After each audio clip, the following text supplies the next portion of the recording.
It's the FooRcast. Me, Gavin Ford. Aki. Double T. Both wearing shorts this week. I've come dressed as Owen this week. Touching tribute act. I mean, I'm glad I did wear them, like I said before, because it is absolutely baking. Yeah. How was Park Life Festival, O-Dog? Park Life was really good. We got away with one with the weather. The only time it rained, I was in a tent, so I didn't even know it had Did you take rained. a hoodie? Of course I took a hoodie. Did it come in handy? Was it needed? I didn't wear it. Okay, well, that's good. That's how good the weather ended up being. There you go. Who was your favourite people you saw? Who was the best? Base layers and Sota, which I would have predicted would have been the best. Any surprises? Any surprise? What I was surprised about was the last day of the Sunday, the two headline slots, Charlie XCX, who I assumed most people would have gone there for, and Bicep. And our group was split 50-50 who wants to see what. And I thought, I haven't seen Charlie XCX since she's gone massive. So that's quite a cool person to go and see. And I left after 3 songs because the crowd was horrible. Sorry? So our mates were already in there and we could see them. So you're trying to squeeze through this crowd and trying to be polite as possible. And the awkward way that you go through a festival crowd. And sorry, so we'll just be out your way in a second. Sorry, just getting through. Got to them, all crammed like sardines. And then when she started, no one's moving. Everyone just phone up in the air, filming it. And I just turned to my girlfriend and I said, this isn't for me. Let's go see Bicep instead. And she said, I'm really glad you said that because I don't like it here either. So we turned around and we were walking out of the crowd and people were still looking at us going, we're not going to move. So they're saying the crowd are brats. Well, yeah, I'd say it's probably something stronger than that. But they probably just know you're a scumbag, mate. Yeah, maybe. But we went to Bicep and... Any good? I saw some clips of that. Bicep was brilliant, yeah. It was weird because we were quite far back, so I couldn't actually see them DJing. But because the stage is got really cool lighting and stuff, it still felt quite immersive. And then just hearing this song's gone out of my head now. I had it on repeat. Glue. They played that at the end, and obviously that's the best way to end any festival. I saw a clip of that. Yeah, looked good. So there you go. Charlie XCX loses to Bicep. Yeah. It used to be Faithless used to end festivals and finish with. Yeah. That used to be a moment, didn't it? There used to be a moment. So this week, after talking about Owen's very real experience, let's talk about artificial experiences. AI, yeah? AI, yeah? Are you with it or you're not? Aki going straight to it. Yeah, messing about, he's going straight in. Is it a plus or is it a negative? Well, let's discuss it, shall we? It's scary. What are you scared about, Ak? I'm seeing some videos online now. They're just getting better and better. There's I told you about these medieval ones, and I'm just like, yeah, they're doing the historical events. They are brilliant, aren't they? I mean, it's great for learning, I guess, but it's just a bit scary. It could be a good thing for learning. It would make Bigfoot's my favourite vlogger of 2025. Well, there you go. See, look. Yeah. But I think stuff like that's all good. What about music, though? Well, yeah. What about it? What you said? What's the questions? What you think? What's your thoughts? I've not really used it in music, and I feel like I'd be reluctant to, but I'm sure there's got to be ways that it can be beneficial to production. Well, I think beneficial ways is you could use it like how obviously we're record label, we run record labels, so we get records sent, and one of the things is we get songs and it's like we've heard that splice sample before. Sometimes we've released that splice sample before. You could create your own splice samples in AI. I need a vocal that does this, and then it's a little vocal sample. So that's a benefit because you could create some unique samples from it. But I guess then you're taking the money away from a singer. But I guess the singer's selling it to think it's difficult. That's the only benefit. You could create some. What about if you're a producer and you've got an idea in the head of a melody and stuff, and you're not a very good singer, or you can't really sing key?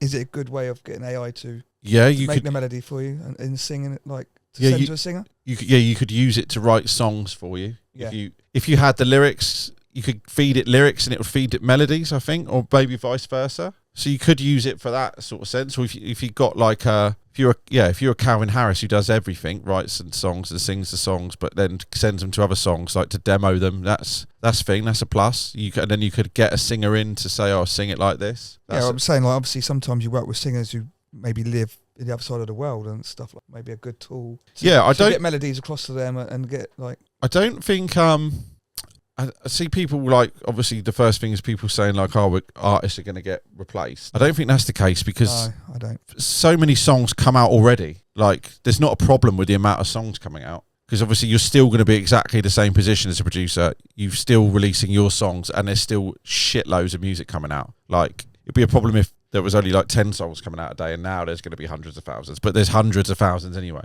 So you still got the same problem. You have to separate yourself.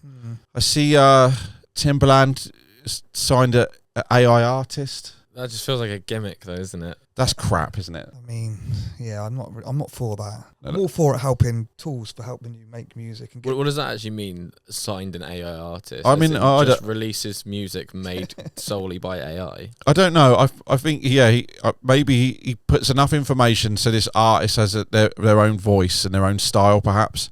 If you're teaching it, there's something about him putting in a beat from someone else, and then the AI learns it and then produces in that style. So I guess they have a singer or a rapper, and they now make music in that style. But again, it's rubbish. I think, if you talk about like using it, like just said, samples, using it like an instrument. Like there'll be years ago when if you had to play guitar, you have to play guitar in, but then you can get guitar plugins, horn plugins, all this sort of stuff. And maybe at first, like people saw that as a bad thing. So it's kind of, you can use it as an instrument, and I think using it to... Well, it's like when we went from analog to digital. Some people didn't like that, did they? People don't like change that, yeah. Yeah.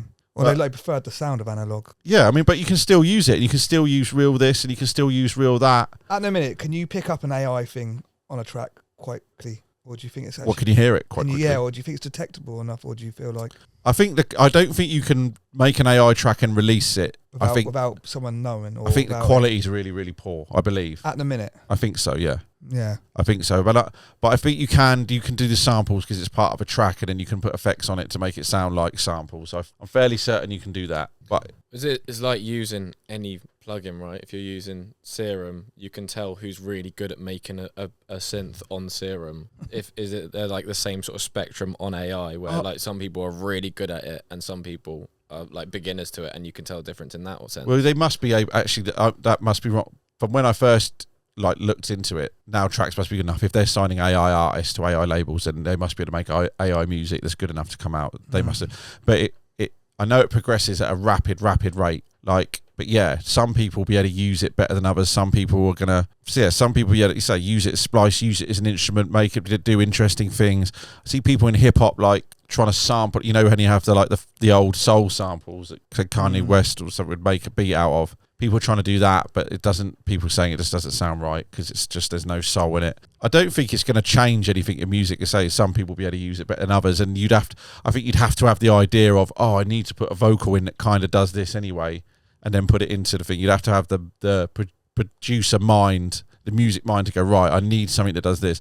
I need something that does this sort of thing. I think you can just put in like, make me a song about Aki and Owen shorts in a disco style, and it will do it. I think, or like a trance record about Aki and Owen shorts, and it will do it. Yeah.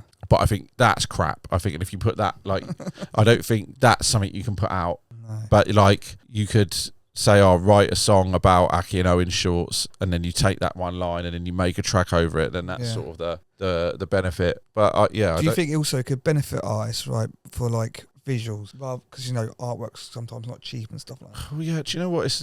Do you think there'll be a point where you'll be able to do your own visuals through it, run everything through it? Well, we did. I did a remix of one of our tracks on Garage Shed, SJG and Munboy Bumper. Check it out. And the artwork for that was done by an illustrator and in like a cartoon style of the artist. I've seen it, And I wanted to do the remix with a cartoon version of me on the cover. Right. So I just put it into ChatGPT and put a picture of me and said, make this character in this style, and it did it like pretty much perfect first time. Wow. So there's definitely a lot of like potential with doing that, but there are some, I don't know a lot about using it to do it other than that one instinct, but there's some artworks that you can tell are really obviously AI generated. Yeah, that's what I'm saying. At the minute you can tell, can't you? Yeah. There's not like there's a distinct difference between. Yeah, I think it's only good if you've got an idea like Owen and then we've paid the illustrator already, so it's no humans losing out. Yeah. But I think the only thing is sometimes when you get an artwork done, some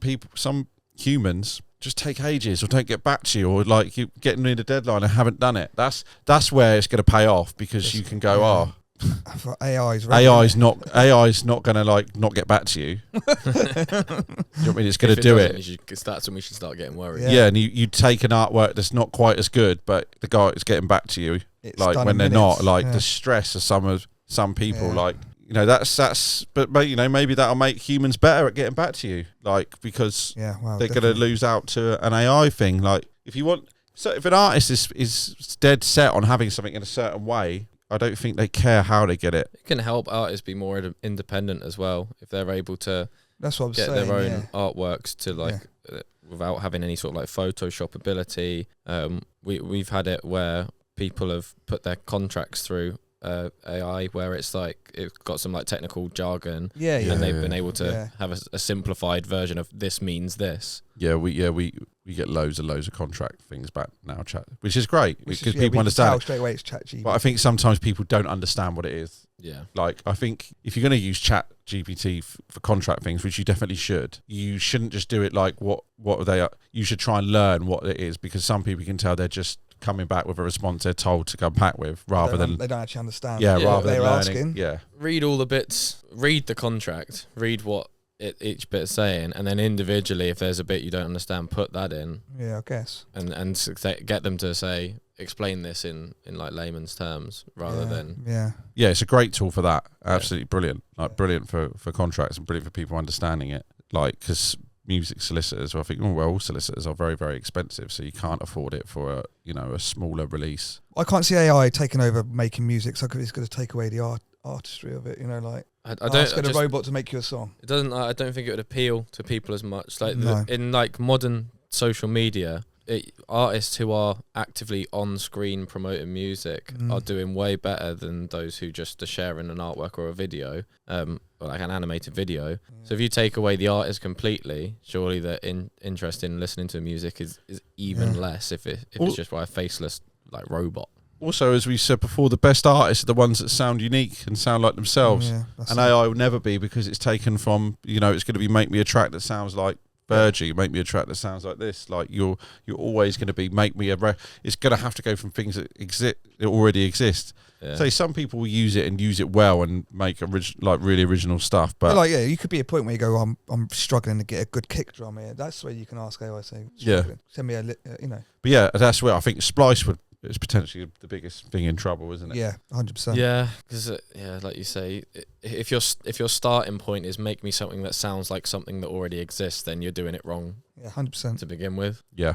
Don't get me wrong, we all take influences of certain people, but you can't copy. But I think it's a great learning tool to say, I really like this track, let me try and reconstruct it. But if you're going, get AI just to reconstruct it, you're not really learning it. You're not learning anything apart from things. So, I think... Do you think it challenges artists to, like, in a way, be even more creative and sort of push back and say, if AI thinks it can do this, I'm going to try something that's even more experimental, even more, like, unique? Yeah, maybe, because I think, obviously, the problem is with music now is saturation. There's so much music coming out now, like, and people, like, if you get Splice and all these things have made it so easy, but I think if AI is going to make you need to be better, like, you push yourself to be better than AI, because you could just do your thing and go, this is fine, you could do stuff that's fine, but it's the best people, the most original people, the people that put the most effort in and learn the unique styles are going to come through. So I think that obviously, like Splice, you're using a sample when everyone's using the same sample, where AI, you can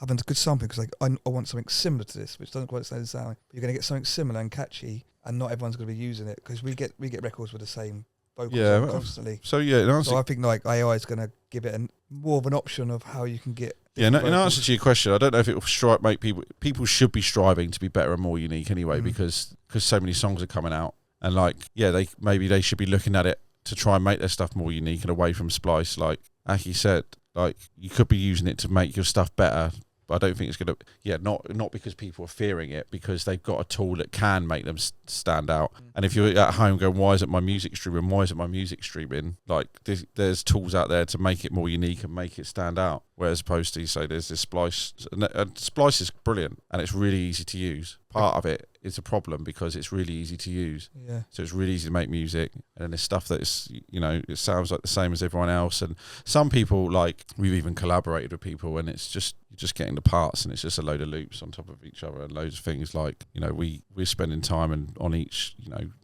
we don't produce like that, but because we're 20 years deep, and not saying there's anything wrong with it, but someone else has used that loop, someone else has used that. I saw Chris Lake the other day. He was on a thing saying, I wouldn't spend all this time on this thing. I'll just go and So even he's used them. So I guess it's not. I guess the thing he's basically just said you don't need to spend hours on this drum. You can go and find it. I think the thing that Splice does have going for it though is all the packs which are like made by artists. Yeah. Because if I see like Sub Focus has released a sample pack with like hundreds of drum samples, I'd be much more inclined to go and get that. Well, it's going to be good, don't you? you? Splice is exactly. Then go and ask AI to make me some drum and bass drums. Yeah, Splice is brilliant. But it's just, it makes it so easy, and then everyone's got that Sub Focus sample pack, and everyone's going out to get it. I mean, I just feel the capacity of AI is endless. Yeah, where Splice is limited. Yeah, a limit on it. You know what I mean? So I think that's the telling part. But again, using AI, you should use AI like you use Splice, which you should be using Splice as, I need a little loop here, but not going. Just going to put all these loops together. Yeah. And that's a record. You should be using it as part of a track. Like you should be using AI to get something from, not going, make me a record and then going, right, cool, that's that done. Like Splice, you can not do it the same, but you can just move stuff over and go, right, cool, that's that done. Like there's not, even though you've put stuff in a different order, someone else can do that in exactly the same way. Yeah. So it's, it all goes back to uniqueness, doesn't it? But yeah, any other questions about AI, guys? No, I think that covers it, doesn't it? You think you'll be using more AI going forward in your productions? We've experimented with the samples and stuff. We have done that, and then I think it's just a thing. Eventually, like I say, when analog people finally moved over to digital, eventually people are going to start using AI because everyone else is using it, and there's certain aspects of music you're going to need it. You know what I mean? Yeah, so we've done the writing a song and then getting someone else to sing it on a record that hasn't come out yet, and we've done some sample. Yeah, we've experimented with it, and there's stuff none of which has come out, so we can say, listen to this and tell us what you think. But we'll let you know as we do it, see if you spot it. Yeah, and if you don't, we'll let you know down the line with our AI adventures. Let us know what you think. Let us know if you used it. Wallop.